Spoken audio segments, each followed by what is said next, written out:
All right, I have Bruce Buffer in the MMA Dispute Interview Lounge. How you doing, Bruce? I'm doing excellent, thank you. How are you? I am great. So, you are the most recognizable voice in the UFC, obviously doing the in-ring announcing for the UFC. Your older half-brother Michael has gone to be one of the most recognizable voices in boxing as well. What kind of effect did he have on your announcing career? Well, a huge effect because, before I met my brother, you got to realize we're long lost half brothers. We only met some 24 or so years ago. Mm-hmm.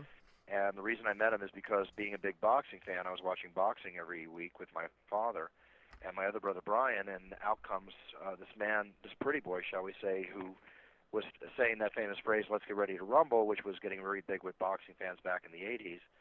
And butterflies went off in my stomach. And so, long story cut short, I searched out, found out he was my half-brother from my dad, and we met, and I was always enamored of his announcing, and I'd done motivational speaking and been in front of people, doing a lot of different things. And over time, I wanted to take over his career and become his manager and partner and trademark this phrase and build it into the biggest thing that it has become as far as the most famous phrase spoken in the world, and make him richer and more famous than he ever dreamed. So during that process, when we agreed that we would become partners and I would become his manager, I also told him I wanted to announce because I enjoyed the whole concept. And we agreed I wouldn't do boxing. And I said, well, that's okay. Something will come along. And lo and behold, came along the UFC. And it wasn't because I was Michael's brother that I got the job. I got him to do 3 of the UFCs. It was because I just forced myself upon him after Michael stopped announcing, and I had to pull him out. And it took about a year to convince them to give me a shot.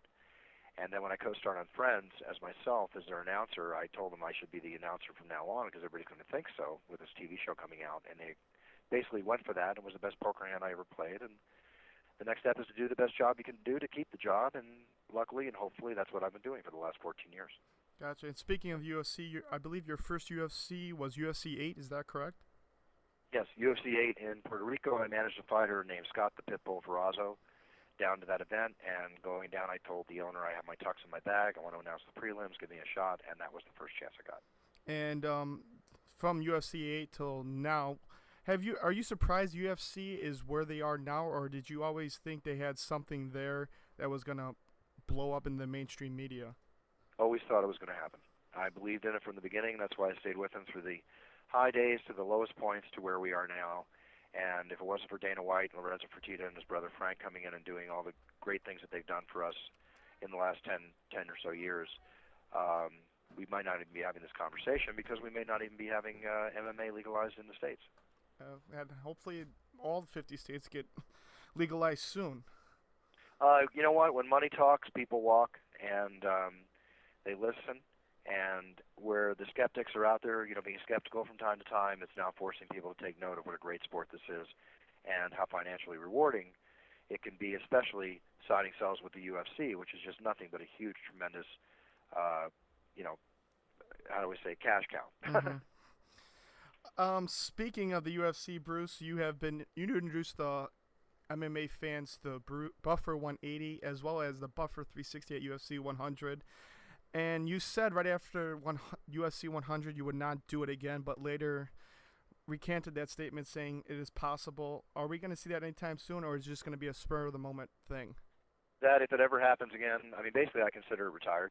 But Okay. if it ever happens again, then it would be a spur-of-the-moment thought because I never know what I'm going to do till I get inside the octagon. The last time, or the only time that I did 360 at UFC 100, due to Joe Rogan and the videos that he made, which caused a lot of interest on the internet, Mm-hmm. I was, being hounded by thousands of people, and basically I just planned it to a point, but didn't know I was going to pull it off right before I did.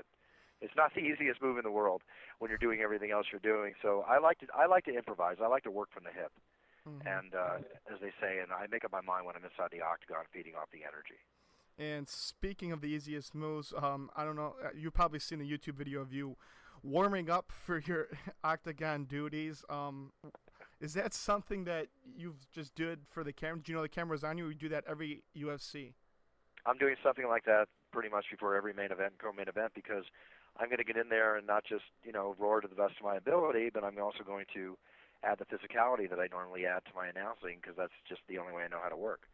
And when you're sitting down for 3 and 4 hours in a chair watching fights, getting up, once in a while, I mean, your body can. I want to loosen up because the way I work, it's like I could pull something during a 180 if I'm not a little loose. And I'm also getting my head into the fight. I'm getting geared up and getting my blood flowing. I'm getting excited for the event. And one more last thing about your moves in the octagon. The rumor has it that you've been a good candidate for Dancing with the Stars. Have you anybody contacted regarding that, or is that all just hush hush, person to person? I saw that blurb just yesterday or the day before, whenever it was, and I got a big kick out of it because, quite frankly, I would love to be on the show. And I have my managers, my agents actually approaching ABC. I think it's ABC to see. And my agent came back and she was joking with me. She goes, "Who do I have to sleep with to get on the show? It seems like everybody wants to be on Dancing with the Stars." So, but if I ever got the call, I'd absolutely try to, make everything come together and make it work. It'd be a lot of fun. So I guess we got to start the Bruce Buffer Dancing with the Stars petition. The campaign. All right, you do that, and I'll stay physically in shape to make sure I can handle it because that training can really screw you up. A lot of people get injured during it. I know I could do the show. I know I could pull it all off. The only concern I have is the training, making sure that I hold up during the whole process. Well, with the stretching you do, I'm sure you'd be fine. Do my best, my man.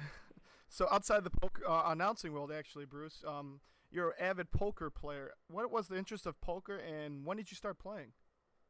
My dad taught me how to play poker before I was 10 years old. And he taught me how to play poker and blackjack, and he gave me great advice on horse racing. He said the only way to follow a horse is with a shovel. So I never got into race betting, thank God, except for a couple of visits to the horse races, which are always fun with a girlfriend for a day. But poker, I played cash games when I was 14, home games, and I played poker my whole life. And I got into the world of No Limit Hold'em roughly 5 or so years ago, and the second tournament I ever played, I actually made the final table on TV of the World Poker Tour.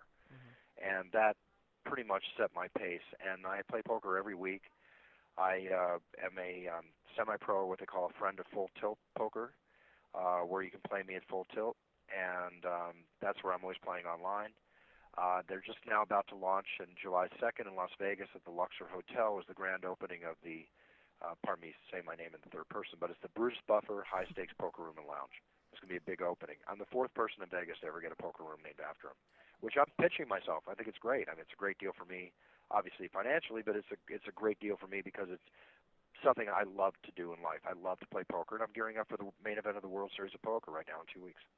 And do you enter the World Series of Poker every year, or is it just when you have time, or how does that work? Well, it's a combination of the two. I played it 3 years ago for the first time. I want to enter every year. Last year I could not because of the July 4th UFC. This year I can because July 3rd is the UFC, and I'll be playing the first day of the main event on July the 8th. So I'm very excited about that. Awesome. And speaking of the Luxor Hotel and the Bruce Buffer Poker Room, they're also going to be a gift shop with Bruce Buffer merchandise. Is that correct? Yeah, they're making, I approved about 20 different designs, or everything from shirts to hats, shot glasses, cards. It's just got other products, I'm sure my Silver Star shirt will be in there. It's the Buffer Zone store, which is all adjacent to the poker room. So they're really doing a very nice thing here. I'm very excited about what I'll see next Friday when I get there.